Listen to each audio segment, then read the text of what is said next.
Hey everyone, how are we doing? Very warm welcome to this interview with Suja. Now, very recently, Suja sent me a message and said that she hit £10,000 in a single month in revenue on Amazon. So obviously, I had to take the opportunity to reach out to her and have a chat and interview her about her progress so far, because we actually had a chat back in the summer, and she's made so much progress since then. She's actually tripled her highest month revenue. So I had to catch up with her story, and you guys have got loads of questions as well. So Suja, it's really awesome to have you here. No, it's great to be here. Thanks for asking me to come back on. No, you're very welcome. So I want to hear about your story so far, right from the beginning when you started selling on Amazon up until today, because just now you let me know that it's your 2-year anniversary selling on the platform, right? Yeah, it's just by coincidence. I realized yesterday that it's exactly 2 years. So January the 28th, 2018. Hmm. And yeah, I saw your videos from a colleague, told me about e-commerce freedom, and I was a bit bored in January and looked at it, and then took action and opened an account. And yeah, the rest is history, as they say. I started off with retail arbitrage, like just going to the local Argoses, looking online as well. And yeah, it was just, going to shops and scanning and yeah, sending it into Amazon. And yeah, then got into the private label, did a test batch of 100, so it was just a few hundred, like not even $100, like $50, and they sold out, and then just ordered a proper private label, and yeah, that was it really. Wow, that's so cool. So I'm interested to know how much money, when you started 2 years ago, did you have in capital to put into your business? Yeah, I mean, I've got a full-time job, so I do this totally in my spare time. So I had just starting with a few products from like Argos and everything, but I'd say I'd had £1,000 to invest from my savings for my job. Wow, so not millions then. Didn't have a small loan of $1 million or Yeah. anything, right? No, cool. That's amazing. That's really good to hear that you started with such small amount of capital, and now you've grown something so big. So you started with arbitrage, and how did that look? So what were you doing on a daily basis to get sales with arbitrage? Yeah, I mean, just looking on the different websites, just to see, like, say, for on Argos, they had really good sales at the time, and I would just look at the sales section, then check it was in stock, then go to the store, or go to my local B&M store, I think it's called, and just have a look around. And just was be going around scanning. Toys R Us was still just about going. It was just about to close. So I found a few things there. And yeah, luckily I don't have a card, but there's a local news agent. So I'll just drop off the boxes.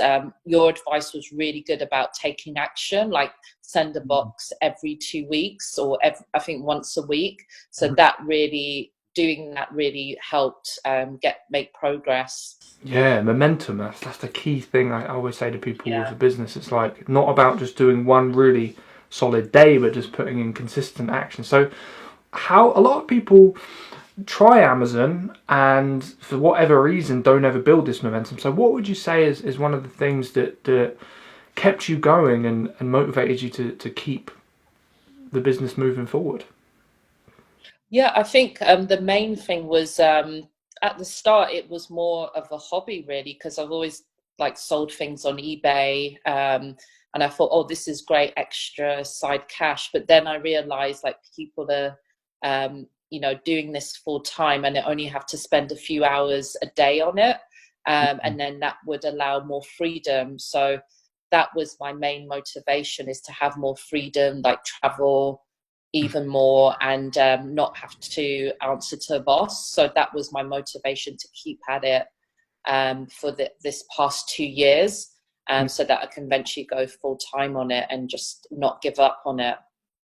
Love it. That's awesome. So you did retail arbitrage for how long initially? I would say it was up until I'd say about under 6 months, and then I did the test batch.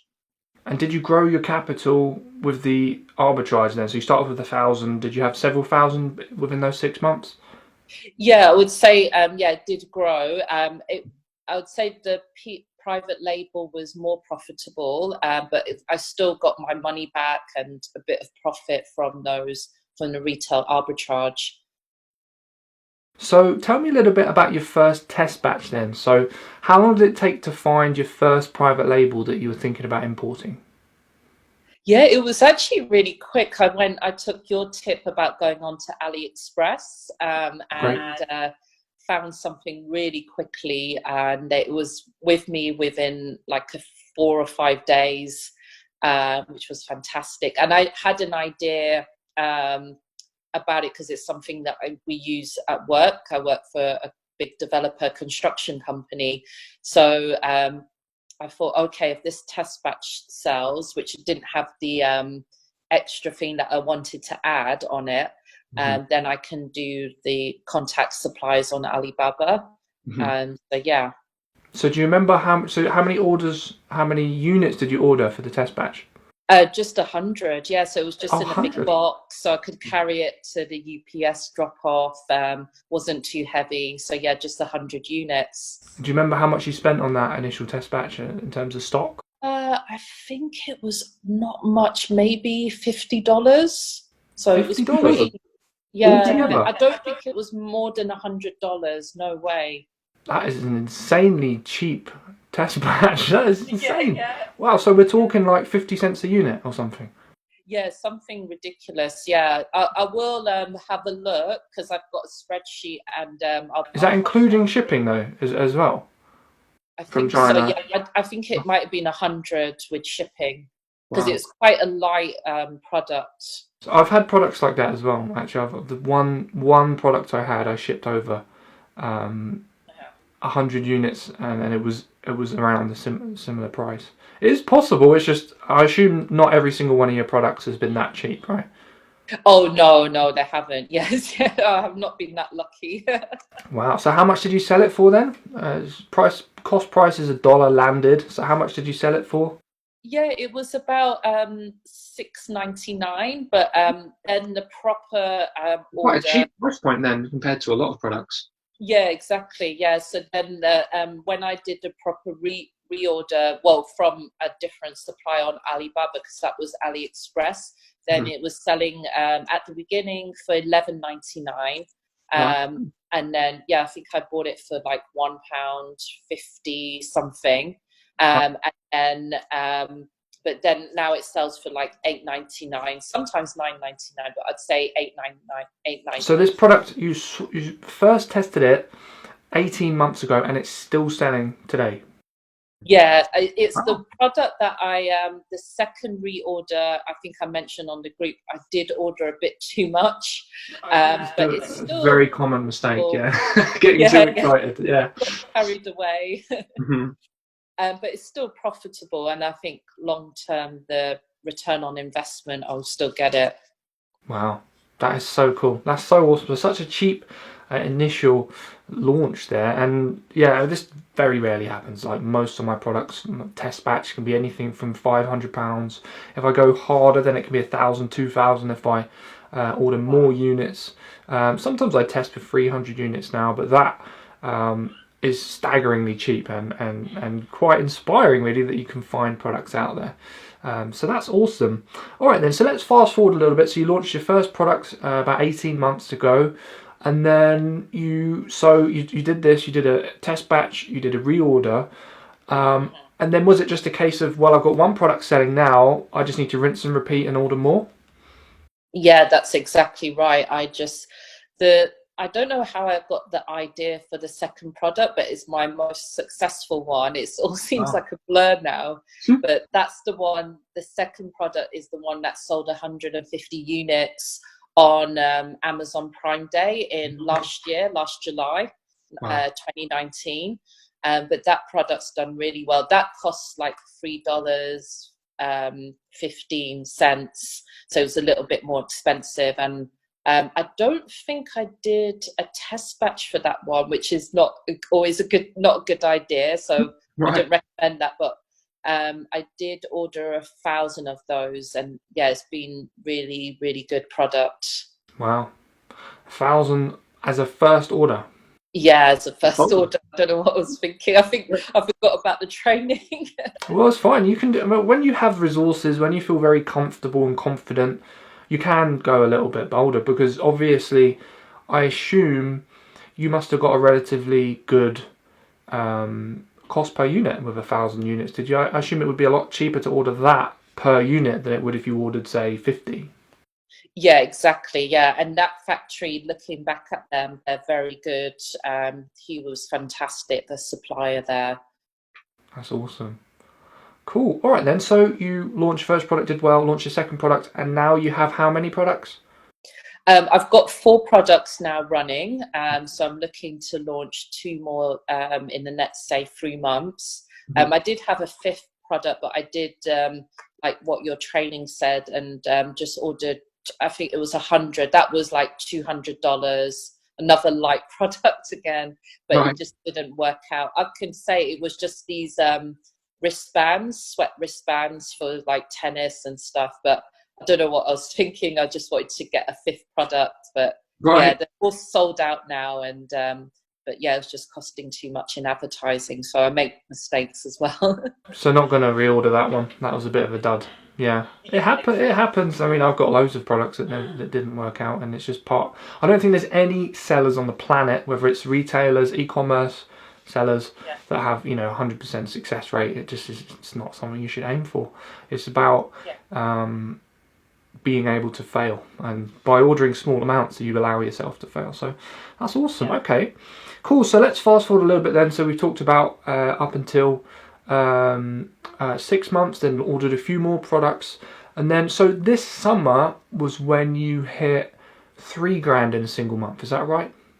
Yeah, that was right. Yeah, I remember being really excited about 3 grand. And I was looking back in my diary. Last year's diary was January. This time last year, I only hit £1,000 in sales. Wow. So then it really accelerated, because then when I spoke to you in June, or July, it was 3,000. Then it got to 6,000, and then 10,000 in November. Amazing. So that obviously coincided with Q4 when things really start to ramp up, and obviously you had your 4 products running, Yes. and so it just started to take off. That's incredible. So now, what would you say? So 10k is the max, the best month you've had. So what would you say your average month is in your business nowadays? Yeah, so I would say 7,000. So yeah, no, December, well, end of December is a bit quieter, and January not as crazy as, say, November and October. So yes, 7,000. So my goal is to consistently hit 10,000 a month. So you want 10,000 to be like a bad month. Yeah, And exactly. Yes, because my real hit goal is 20k. Yeah. 20,000 a month soon. So what was that?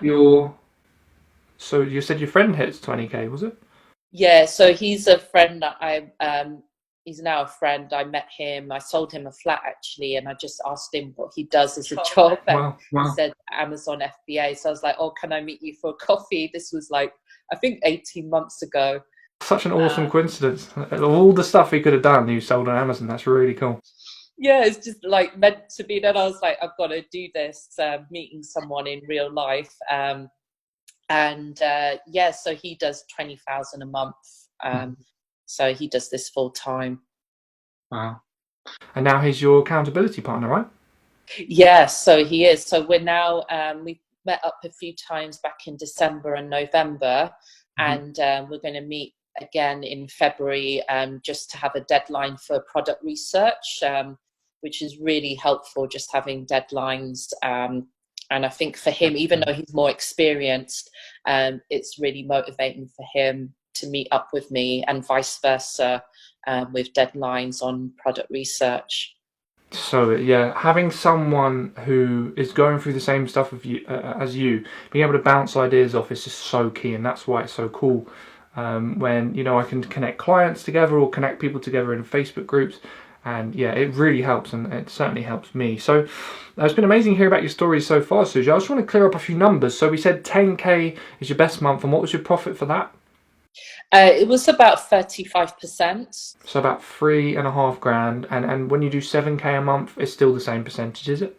Yes, yeah, it is. Yeah, What's that? That's about 2,000 something per month, right? yeah, Awesome, fantastic. And you want to double it essentially. yeah, definitely. So I can leave my full-time job. But I think, leave at this point, leaving my job will make me hit those targets. Because right now, how many hours are you putting in each week? Yeah, sometimes I don't really count too much because it's just something I love. So, but I would say maybe 5 to 10 hours a week. Wow. Yeah, So 5 to 10 hours a week and at 10 grand a month. That's incredible. That's really inspiring. And obviously, when you put full-time hours in, it can only grow faster, right? Yeah, exactly. Yeah. Distraction. Fantastic. All right, cool. So we've got a load of questions from a load of cool people in the community. What I'd love to do is just whiz through them and try and help people out because they're desperate to know, you know, how you got your superpowers and how you managed to build this this crazy income. So I've got a question from Lorna. Lorna says, how do you get sales and reviews? She says PPC, pay-per-click advertising, is very expensive, and she's interested to know how much you spend on advertising. So do you have any general tips for pay-per-click advertising? Do you have like an average amount you spend per sale, or some other tips for Lorna?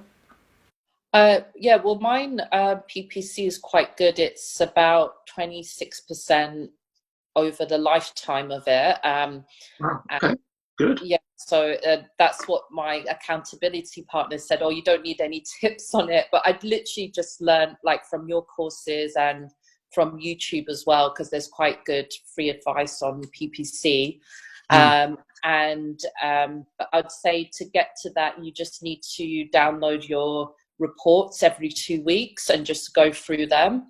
I've put in quite a lot. It's 3,000. I was looking today for the interview, but 3,000, just over £3,000, and I've got 13,000 in sales, so it's worth. But yeah, you don't have to start. That's just built over the 2 years. Yeah, and it comes out of your sales, right? You don't have to put it in up front. You can have it. Yeah, you don't have to put it up front. And one thing, like I had this product that did really well last summer on Amazon Prime Day. That was a terrible beginning PPC. It was like 400%. Really? Wow. I think it was the automatic, or it might have been the other manual, but now it's like running really well, and it's like 20%. So sometimes it gets a bit scary, and you think, oh, it's 400% or like bad, but then it can, if you just give it time and just work on, yeah. Absolutely. So when you say download reports, what do you do? Do you look for negative keywords? Do you look for stuff that's not working and tweak it, or what's your general approach? Yeah, I just just go in and tweak it. Just look for the negative ones that are draining the sponsored ads. Take them out. I did hear though one tip that you shouldn't negate words. You should just decrease the cost until it gets like 50 clicks. So that would be a tip. Yeah, interesting one. So rather than deleting them, just lower the bid price. Time, yeah. The bad keywords. Interesting. Okay. Cool. All right. So that's a great question from Lorna, and that was an awesome answer. Carl says, how many products are you running with, and have any crashed and burned? So we talked about that briefly, and you got 4 products and one of them failed. Is that right? Yeah, that's right. Yeah, and one of them is a bit of a slow seller, and it got not suspended, just I can't remember the word now, but inactive during November. But what I'm going to try and do is send it into USA Amazon, because I think it will do a lot better there. So yeah, I've had my things go wrong. It's all been smooth sailing. It's not all been perfect, right? You've had to persevere. Okay, cool. Awesome. So let's have a look. Tracy says, first of all, huge congrats to Suja. Yeah, I second that. She says, I'm interested to know how many PL products she's tested versus how many actually run. Okay, that's the same question as Carl's, a popular question. Also, she says, this is a great question. What would you say the most useful info or advice from me has been so far? Yeah, I think is the mindset. So just taking consistent action, and actually doing the courses, because if you want to do a job, well, generally you have to train up for it. So, but I would say just keep your mindset to keep consistent action, and get some kind of accountability partner and set deadlines, which you've advised before. Love it. Yeah, those are super powerful.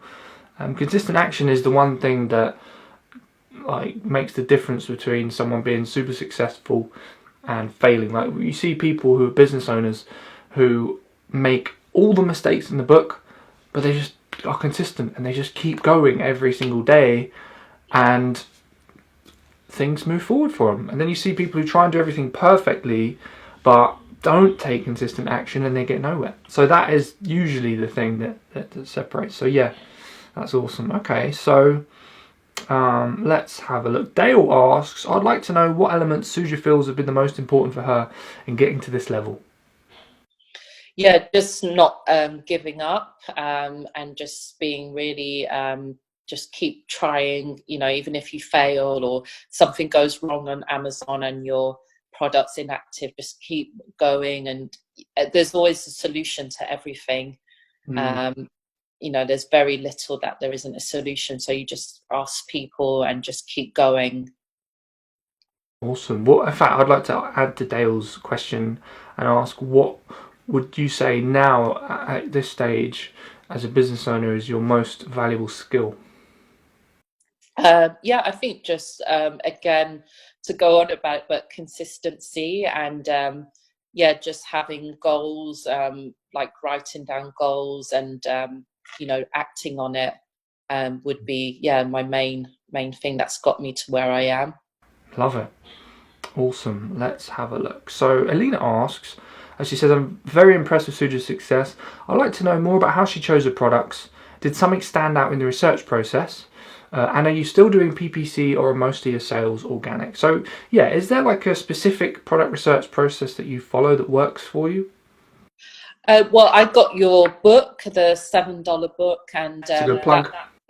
yeah, good plug. Yeah, can't go wrong at $7 to make 10,000.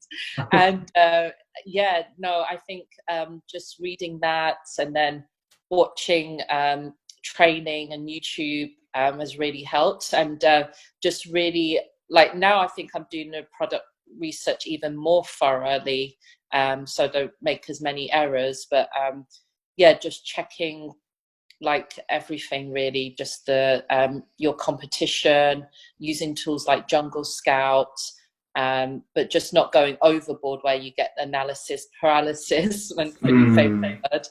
So knowing when to jump in and actually order something rather than just getting freaked out. Yeah, exactly. And the test batching is a great thing, because if it does go wrong, okay, you lost a couple of $100. But it's not the end of the world. Yeah, awesome. So one thing I wanted to ask actually, in as well as product research, is so you spend 5 to 10 hours a week on your business. What tasks do you usually do in those 5 to 10 hours? So let's say it's an average evening, you come back from work, you've got, say, an hour to put into your business. What would you usually be doing in that hour? Yeah, I think just checking the advertising, like downloading the reports. Well, that's every 2 weeks. I try and make that a routine now. Contacting, at the moment, I'm contacting suppliers, and I'm trying to make it a routine and habit to do product research every day, even if it's just 15 minutes. So that's something I want to build in. I'm really glad you said that, because product research, it takes time, doesn't it? You can't just expect to look on the Amazon website for 10 minutes and find the best product. It takes time, right? And sometimes when you spend 15 minutes, do you find that you see no good products and you feel like you've wasted it? Yeah, absolutely. Yeah, sometimes like I'll just be looking and then 15 minutes turns into an hour and I find stuff, and then sometimes it's 15 minutes and it's nothing, and yeah, I'll just give up. So yeah, but eventually I'll get a VA to virtual assistant to do that. But at the moment, I'm just doing it myself, just so then I can pass on the skills to VA. So Great that's the sort idea. of things and I do when I get back in the evening. Awesome, love it. Cool. Let's have a look. So, we've got a couple more questions. Tim asks, how long does it take on average to get a product selling? So, from like finding it and deciding that's what you want to sell to getting some consistent sales.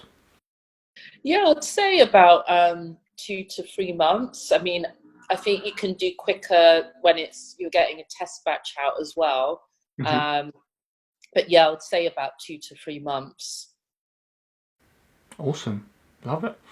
Cool. And I'm just trying to find a couple final questions. Let me have a look. Mark says, are all your products sourced from China?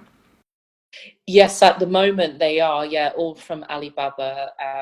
But yeah, I actually been in contact with someone in. Actually, it was Czech Republic yesterday. So I'm doing a bit of Wow. product research and contacting suppliers. And I've got a call tonight at 10 o'clock with someone in Canada or the US. So with a supplier, but yeah, their prices seem a lot more than China. So we'll see what they say and yeah, see how it goes. But yeah, I do want to expand for other places. Love it.